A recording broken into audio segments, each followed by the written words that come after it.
No te quedes fuera. Conversaciones de minería y energía con Nancy Pérez y Pamela Chávez. Cada martes y viernes a las 15 horas. Recursos con perspectiva. Recursos con perspectiva. Somos divoxradio.com. Bueno, y ya estamos de regreso en nuestro segundo bloque de entrevista con Jorge Rojas y quiero retomar dos temas puntuales que tienen que ver, uno, con este rol que va a tener, que era lo que estábamos abordando en el bloque pasado, el rol de la propiedad intelectual en el marco de la pandemia, pero llevarlo un poquito al contexto más general. Hoy estamos en proceso de nueva constitución.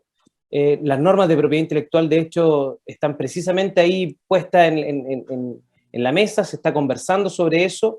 ¿Cuál crees tú que debe ser una reglamentación en torno a la propiedad intelectual en nuestro país al alero de esta discusión que se está teniendo en la nueva Constitución? ¿Cómo debería quedar plasmada más o menos el rol de la propiedad intelectual? Bueno, yo no soy especialista en derecho constitucional y en general he leído poco sobre las constituciones y la propiedad intelectual. Sé que hay normas en la Constitución norteamericana, por cierto, que son muy simples, como toda la Constitución norteamericana que cabe en 10 páginas. Y yo esperaría que la nueva Constitución no sea un árbol de Pascua, no, que venga recargada de cosas programáticas que finalmente no se pueden implementar porque faltan los recursos, ¿verdad? Y que terminemos con esos conflictos judicializados. Eso creo que sería muy malo porque ya hay experiencias en América Latina en que eso ha ocurrido. Y una constitución tiene que marcar el rumbo del país, lo que el país quiere hacer, quiere lograr, y por lo tanto requiere de un gran acuerdo. Sin que tengamos un acuerdo sustantivo en los temas que la constitución debe privilegiar, uno anticipa que va a tener un Estado un poco más cargado hacia un Estado social de derechos. Eso es bastante obvio por la composición que tiene actualmente la Convención Constitucional, y me imagino que con la elección de la nueva presidenta, a quien le deseo el mejor de los éxitos en su función, esos temas y los temas ambientales también, y todos los temas que tienen que ver con el cambio climático, van a ser una prioridad. Y en esto la propiedad intelectual, claro que tiene un rol. Yo conocí un proyecto del diputado Giorgio Jackson, que no ha entrado al Congreso, pero actualiza la propiedad intelectual desde un sistema ontológico, normativo y holístico que entiende que la propiedad intelectual tiene un rol en la innovación, pero entendía tanto desde los asuntos que importan al cambio global, al cambio climático, a los temas alimentarios, a los temas de salud y a los temas tecnológicos propiamente tales, ciencias de la vida, los temas informáticos. Entonces, la comprensión del sistema de propiedad intelectual, así entendido, impacta el día a día de cualquier familia chilena. Y, bueno, no sé, yo me estoy tomando aquí un vaso de Coca-Cola. Tengo la propiedad intelectual por todas partes, en la forma de la botella, en el secreto de industria que contiene esto que nunca ha sido revelado, en la marca de la Coca-Cola, en fin. La propiedad intelectual está presente en todas las acciones y omisiones cotidianas de nuestra vida. Partiendo cuando nos levantamos en la mañana y nos sentimos un poco enfermos y nos tomamos alguna píldora para el dolor, en fin, ahí estamos pagando propiedad intelectual. Está presente en todo, pero es un premio. Indudablemente la propiedad intelectual tiene que estar regulada como lo que es, un instrumento para que la propiedad intangible que tienen ciertas personas, ciertos titulares, sobre aquella que les ha costado, que puede haber tenido un costo de inversión alto para ellos, obtenga este monopolio que le otorga el Estado para que él revele su invención, que es lo que gana el Estado, la información que obtiene respecto de la invención, a cambio de otorgarle el monopolio por 20 años, que es como lo estándar en el mundo, ¿verdad? Por el TRIPS. Y esta combinación tiene que ser virtuosa. Y ojalá la Constitución se preocupe en términos muy breves, muy de principios generales, y tiene que dejarle al legislador, ¿verdad? El cómo estas normas finalmente encuentran asidero en la práctica cotidiana. Ya hay leyes de propiedad intelectual que están adecuadas además a la arquitectura internacional. Y como vamos a ver en la conferencia, para enfrentar el tema del COVID, no necesitamos deshacer el sistema internacional. El sistema internacional tiene los instrumentos que permiten enfrentar la pandemia y lograr que la vacuna llegue a todos los países, porque si no llega a todos los países, si no se actúa colaborativamente, entonces no vamos a terminar con la pandemia, porque la pandemia, o salimos todos los países de la pandemia, o no vamos a salir, porque se van a seguir produciendo nuevas variantes en aquellos países que no logran finalmente resolverlo con vacunas. Principios como eso, principios de premiar al innovador, premiar al inventor, ¿verdad? Por la inversión que realiza, por el esfuerzo que hace, tiene que ser un principio consagrado a nivel constitucional. Pero también es importante que, como toda propiedad, la propiedad también tiene una función social y debe estar sometida a las normas que también existen hoy día en el ordenamiento internacional. Uno puede hablar de una propiedad intelectual que puede estar sujeta a usos del gobierno, puede estar sujeta a licencias compulsorias, tal como un terreno en el camino de una carretera que puede ser expropiado y merece entonces, tiene derecho a un justo precio. Es posible que una tecnología que pueda ser producida por otro, por ejemplo, si no está siendo utilizada, pueda ser también licenciada compulsoriamente, pagándole al titular los derechos que le corresponden a un justo precio. Eso que ya existe en el TRIPS, posiblemente se replique en la nueva Constitución, y mi esperanza como ciudadano, sería que la Constitución también estableciera normas muy breves en términos de que la propiedad intelectual en tanto tal, en tanto un premio al innovador, en tanto monopolio conferido legítimamente por la autoridad, también sirva a los fines sociales de que quienes más lo necesitan tengan siempre acceso a sus remedios, a consumir alimentos con alto valor nutricional, sin que los royalties que tengan que pagar por ello los hagan expropiatorios para ellos. Eso es lo que yo esperaría, un sistema de justicia constitucional que permita relevar esta normativa y hacerla justiciable si es que no se cumple. Pero no quiero una constitución recargada de derechos en donde todos ellos más bien parezcan programáticos y que todos ellos se judicialicen. Eso no marca una buena estructura técnica para una constitución. Bueno, finalmente es resorte de los constituyentes, pero tenemos la oportunidad de un plebiscito, expresarnos como chilenos para ver si el trabajo que nos van a presentar y nos van a someter a consideración, yo espero que sea el que sirva a las necesidades de nuestro país y que contenga aquellas transformaciones que efectivamente el pueblo está reclamando hace bastante tiempo. Sí, y ahí, Jorge, linkeándolo precisamente con un poco lo que nos convoca en esta entrevista, cómo la pandemia puede dar respuesta cómo la propiedad intelectual puede dar respuesta a la pandemia. ¿Serían precisamente algunas de esas herramientas las que debiésemos utilizar para hacer más masivo el acceso a las vacunas? Y tal como decías tú, porque tenemos que salir todos de esta para volver al camino del crecimiento, para el camino de la normalidad. Todos los países, me refiero. Mira, lo que hemos tratado de hacer en la conferencia del próximo jueves a las 5 de la tarde, el jueves 13 de enero, para que anoten en sus celulares, mejor que en el calendario Outlook, que te avisa con una hora de anticipación, el jueves a las 5 de la tarde, a las 12 del día en California, vamos a juntarnos un grupo de panelistas que tienen propuestas bastante claras, y hemos tratado de conciliar, de combinar un grupo que, si ustedes se fijan, ha seguido un ejemplo muy importante de Chile. Es un grupo de panelistas paritarios. Incluso la presentadora y el moderador somos paritarios. Y eso es un principio que Davis encontró en Chile y que ha cambiado ahora. De ahora en adelante, las conferencias de la Universidad de California Davis en su escuela de Derecho van a ser paritarias. Eso es algo excelente que está tomando, porque de eso se trata la colaboración, de que las universidades que colaboran entre sí crezcan en ambos sentidos. Esto no es asistencialismo, no es venir con el plan Marshall a entregarle recursos desde Estados Unidos a la universidad chilena, es cómo aprenden, hacen un aprendizaje común y se colaboran. Y desde ese punto de vista, yo soy moderador, pero me ha tocado escribir algunos documentos de contexto para la conferencia, en donde he revisado la literatura más reciente de cómo está enfrentando el mundo el tema de la innovación en salud. Hay un trabajo muy importante de un consejo que se llama de Salud para Todos, que es un consejo que lidera Mariana Mazzucato, que es una economista que ha sido muy publicitada últimamente porque hizo ella una declaración de apoyo al candidato que hoy día es presidente electo, a Gabriel Boric. Y Mariana Mazzucato, con este grupo de trabajo, que incluye a mucha gente de ámbitos científicos y médicos, ella es economista, sacaron un documento que es muy simple, es un documento de 20 páginas, en donde marcan un rumbo bastante claro de lo que debe ser un sistema de innovación con un sistema de propiedad intelectual que es consistente con estos objetivos que yo entiendo que son útiles de que consagre la Constitución. Y las herramientas existen, las herramientas están. No es necesario hacer aquí un activismo para salir a derrumbar la arquitectura internacional de la propiedad intelectual.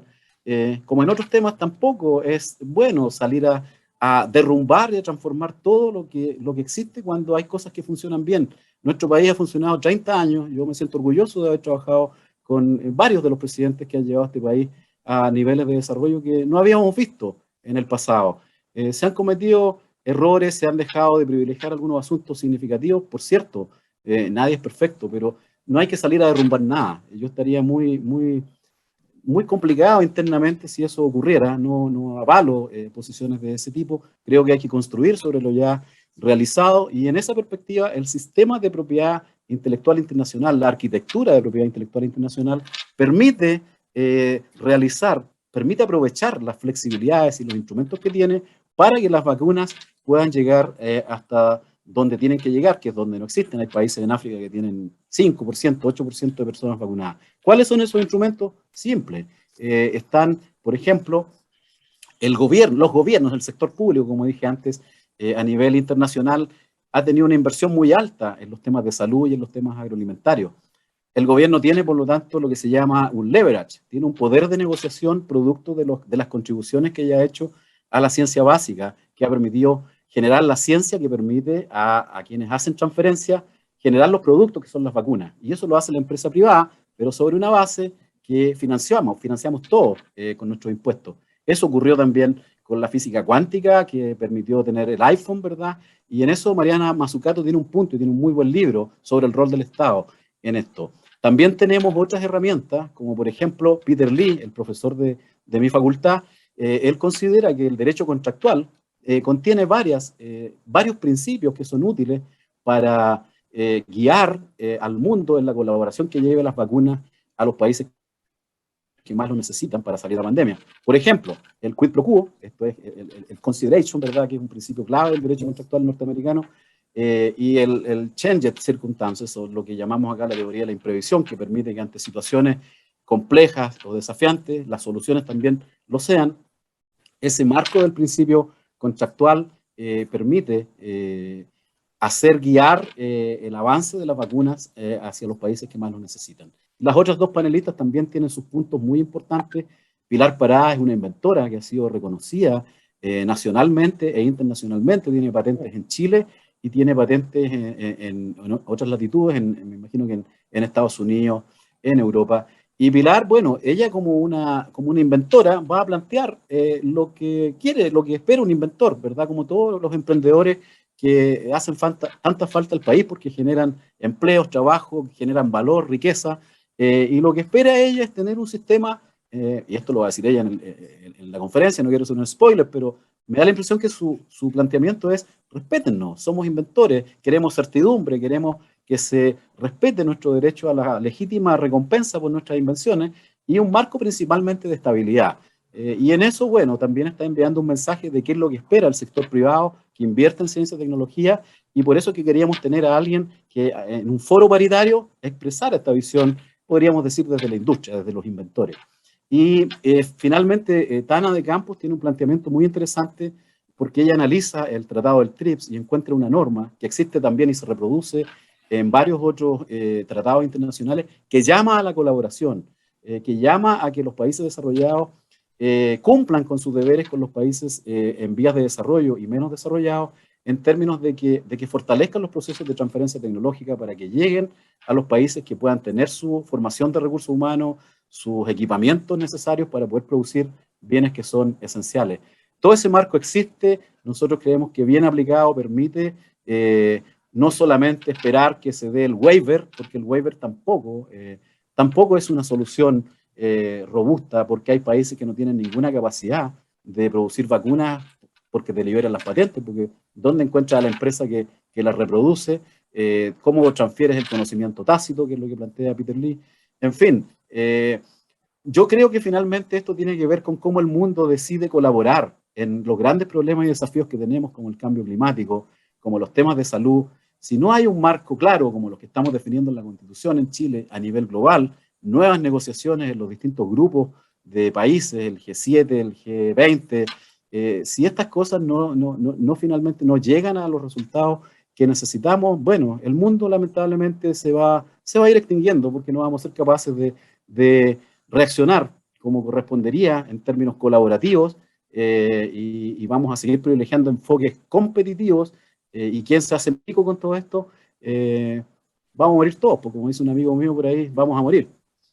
Oye, Jorge, y siguiendo un poco la misma idea, ¿cómo se está llevando esta discusión en otras latitudes? Porque yo creo que acá hay algunas tendencias también marcadas por la forma como se acentúan o no algunos derechos más bien sociales, cómo se le dan énfasis a algunos derechos, y cómo se ha llevado cómo has visto toda esta discusión, de la cual van a hablar el 13, en otras latitudes. ¿Qué es lo que está primando? ¿Qué es lo que está de alguna forma floreciendo como tendencia? ¿Qué nos puedes comentar de eso? Claro.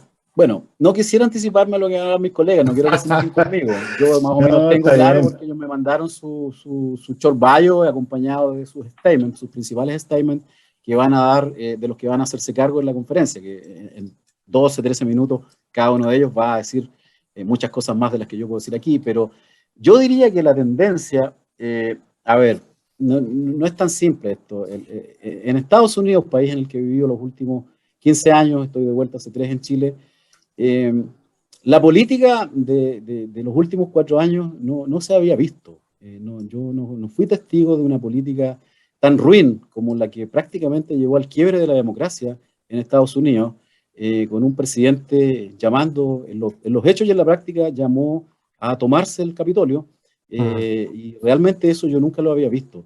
Yo pasé por varias administraciones y por varios hitos que ocurrieron en Estados Unidos durante mi vida allá. En el 2008 fui testigo privilegiado de cómo el primer presidente afroamericano ascendió al poder con una ola de entusiasmo, con un change in the mood, fantástico. Ese era un país que dejó de verse en los últimos 4 años en Estados Unidos, un país con esperanza radical, en que podían hacerse las transformaciones, por ejemplo, en materia de salud. El Obamacare fue uno de los pilares de su programa de gobierno, y evidentemente había oposición en el sistema bipartidista de Estados Unidos. Siempre hay opción para que la oposición haga su planteamiento y mejore los proyectos de ley. Pero lo que vivimos, creo yo, en el periodo de Trump, para ser bien claro, fue algo dramático, algo que interroga al mundo sobre si es eso o no lo que queremos como países, como mundo, y algo doloroso. A mí me dolió. Yo tengo, en mi paso por Estados Unidos, y en mi ambición de tener un programa Chile-California robusto que recreara lo que se hizo en los 60, cuando se cambió la cara de la agricultura con los agrónomos que estudiaron en Davis, mi intención fue apoyar el fortalecimiento de capacidades en Chile, y de una nueva camada de doctores en el periodo después del convenio con Michelle Bachelet, que me tocó administrar como coordinador, como director ejecutivo de este programa en Davis. Llevamos a Davis más de 100 estudiantes de doctorado a estudiar temas de ciencias de la vida, STEM, ingeniería, en la torta chilena de becarios, que en general el 60% se fueron a estudiar humanidades, sociología, no tengo nada contra eso, a España, pero parecía un guarismo demasiado alto, tener de la población de becarios el 60% estudiando humanidades en España. Hay un tema del idioma, por supuesto, pero dentro del 40% que estaban en otros países y estudiando otras disciplinas, Davis, con sus más de 100 estudiantes de doctorado, con una comunidad viva, una comunidad interesada en lo que ocurría en Chile, haciendo conferencias, el California 3, el Chile-California Conference, que ocurrió en Davis también, marcó la presencia de estudiantes de doctorado realmente interesados en lo que ocurría en Chile. Voy a destacar solamente a uno de ellos, que siempre fue un gran líder, Ricardo Verdugo, profesor de la Universidad de Chile, quien hoy día lidera uno de los programas de genética más importantes del mundo, y lo digo así, con todas sus letras. Es un gran científico que ha demostrado todos los temas genéticos en distintas poblaciones que concurren a los hospitales y cómo esa carga genética determina las enfermedades que ellas tienen. Un trabajo inédito y de gran éxito en el mundo, y las publicaciones que tiene Ricardo son realmente de nivel mundial. Eso que intentamos construir con esta camada de científicos es algo que lo que queríamos es que ellos fueran la nueva fuerza, los nuevos faculty members de las facultades de Ciencias de la Vida, de Agronomía, de Veterinaria. Veterinaria se instaló finalmente en la Universidad Católica con el apoyo de la Universidad de California Davis.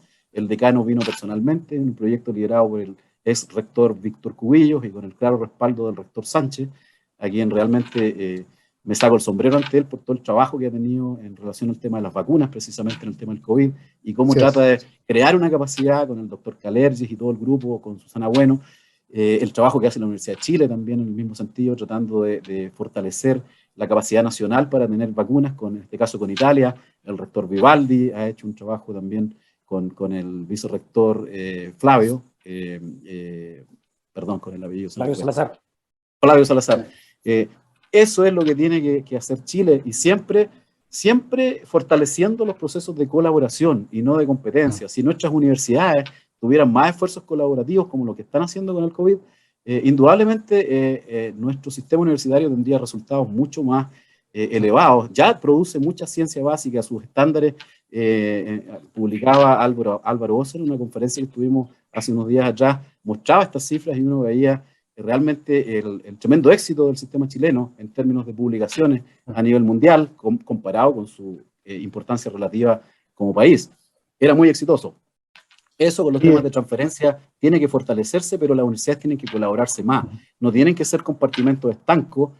Cuando yo traía a los profesores de Davis y se juntaban con 2 o 3 universidades, terminaban sabiendo mucho más de lo que pasaba en Chile, por ejemplo, de investigación en agua, que la Universidad de Concepción, o la de Chile, o la Católica por separado. No había vínculos, no había difusión de lo que estaban trabajando, y eso hace todo más complejo, más difícil.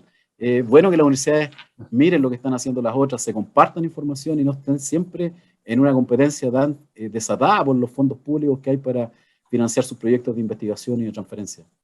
Y Jorge, no podría haber sido mejor el cierre en relación a la colaboración, porque para nosotros es un mensaje esencial de nuestro programa y lo que nosotros motivamos. Así que te lo agradecemos. Y sabéis que se nos pasó volando el tiempo del programa. De hecho, nos están avisando. Solo si me permite, Pablo, quería hacer. Es que te quería hacer la invitación a que le digas a nuestros auditores cómo inscribirse, cómo asistir el 13, la próxima semana. ¿Dónde se yo solamente quería pagar una deuda, porque nombré a las universidades de Chile y Católica, que bueno, a lo mejor ustedes van a decir, no tiene mucha gracia que a ellos les vaya bien, pero yo estoy trabajando con universidades regionales estatales, estoy trabajando con la UNAP, estoy trabajando con la Universidad de Tarapacá, estoy trabajando con la Universidad de O'Higgins, que se creó en la administración Bachelet. La Universidad de O'Higgins ha tenido un tremendo éxito en la tasa de adjudicación de sus proyectos Fondesit de iniciación. La planta total de profesores son doctores. En una universidad que tiene 4 o 5 años, tener a todo su profesorado con un doctorado marca una tendencia de que el rector se tomó el tema en serio y lo está haciendo con toda su fuerza y con toda su energía. Y ahora voy a lo que tú me dices, que se me fue el hilo ahí. No, la invitación para la próxima, para la conferencia, ¿cómo se puede inscribir la gente? La verdad es que hoy día estoy tan contento porque uno entra a LinkedIn y está esta conferencia por todas partes. Entra a Twitter, está la conferencia por todas partes. Entra a cualquiera de estas cosas y aparece Roja, que ayudó a organizar esta conferencia en programas radiales, en entrevistas en la tele, voy a salir en los diarios. Perdón, esto lo digo con modestia, porque esto simplemente es entender que el sistema de innovación nacional cree que esta es una actividad relevante y que tiene que ver con la colaboración a la que estoy haciendo referencia. Y hemos tenido el apoyo nuevamente de la Universidad Católica, de la Universidad de Chile, con sus profesores, con sus sistemas comunicacionales que nos permiten que todo el mundo hoy día esté, para suerte nuestra, enterado de que esto ocurre el próximo jueves 13 de enero, no me puedo equivocar en la hora, a las 5 de la tarde en Chile. Los esperamos, amigos, a todos ustedes. Inscríbanse, la plataforma solo acepta hasta 1000 asistentes. Tenemos más de 10.000 invitados en todo el mundo porque la red de Davis es muy intensiva el número de ex estudiantes, de ex profesores visitantes, y queremos que todos puedan asistir. Ahora, si no lo logran ese día, la conferencia va a quedar subida al web para que la puedan consultar y inspirarse en las presentaciones de estos notables profesores para que puedan en sus países entender que del COVID o salimos todos los países o no salimos. Y si o nos colaboramos en ello, o realmente, y no solo en el COVID, también en los temas de cambio climático, agroalimentario, todavía no es ético, es inmoral que exista gente que pasa hambre. Eso no puede ser, colegas. Y si hay algún norte que ha de tener el sistema de transferencia tecnológica en el que ustedes trabajan tan brillantemente, es que no haya niños con hambre. Y eso es algo que el sistema universitario, el sistema de innovación, tiene que afrontar. Esos son los desafíos que tenemos por delante. Y les agradezco mucho este espacio. Oye, muy por el contrario, en nombre del programa de la radio, te queríamos dar las gracias, Jorge. En lo personal, además, siempre un gusto conversar. Nos ayudas a poner en perspectiva un montón de desafíos, de cosas que por pasar tan rápido, de repente no entendemos bien en su contexto. Y obviamente que al hablar de propiedad intelectual, al hablar de salud pública, al hablar de vacunas, al hablar de COVID, mezclamos todos estos temas y la visión que tú nos das y la perspectiva histórica, sobre todo, es súper importante, porque este ecosistema no nació de un día para otro, no se manifestó de manera tan así como automáticamente de un día para otro. Y obviamente que nuestros auditores agradecen tus comentarios y tu perspectiva, así que el gusto es nuestro. Y desde ya creo que vas a hacer te vamos a invitar nuevamente en el futuro, vamos a hablar ahí con la radio para tenerte como parte de la casa. Y bueno, pues no me queda más que desearte una tremenda tarde y mucho éxito en la actividad. Nos vamos a ver ese día a las 5 de la tarde. Y Vamos a estar del otro lado. Vamos a estar del otro lado, así es. Le decía yo que muy interesado, porque a veces me toca estar en el otro lado del mesón. Me toca a veces cuando era ministro, escuchar alegatos de colegas como ustedes. Otras veces me tocaba defenderme en las cortes de los recursos de protección de los estudiantes de la ARSI y de la UNICID, que me han llevado a las cortes porque quieren que se cierren sus procesos. Afortunadamente me ha ido bien, sí. Se han ganado los recursos, pero no por eso me ha ido bien, sino que porque ellos se están titulando. Y eso es muy importante en mi actual tarea de servicio público, titular a todos y cada uno de los estudiantes que quedaron atrapados en procesos de cierre que jamás debimos permitirnos que sucediera en nuestro país. Perfecto. Jorge. Oye, y Fernando, por favor. Sí, de hecho, quiero que Jorge nos acompañe a despedir el programa, porque estuvo tan interesante la conversación que no tuvimos tiempo para ir a nuestra tercera pausa musical y despedimos de inmediato nuestro programa. Así que a nuestros auditores les deseamos una excelente tarde, que tengan un buen fin de semana. Nos vemos la próxima semana con unos tremendos invitados. Así que desde ya, recuerden, el próximo jueves a las 15:30 horas, conectarse a divoxradio.com y escuchar nuevamente Legal Lab. Jorge, gracias por acompañarnos en el programa de hoy. Que tengas un excelente fin de semana también y mucho éxito en la conferencia del próximo jueves. Nos despedimos. Adiós, Jorge. Muchas gracias por invitarme y el próximo jueves anuncien la conferencia en el programa, que están media hora antes terminando y terminen a tiempo para que no me roben audiencia. Chao, muchas gracias. Nos vemos, que esté muy bien. Chao.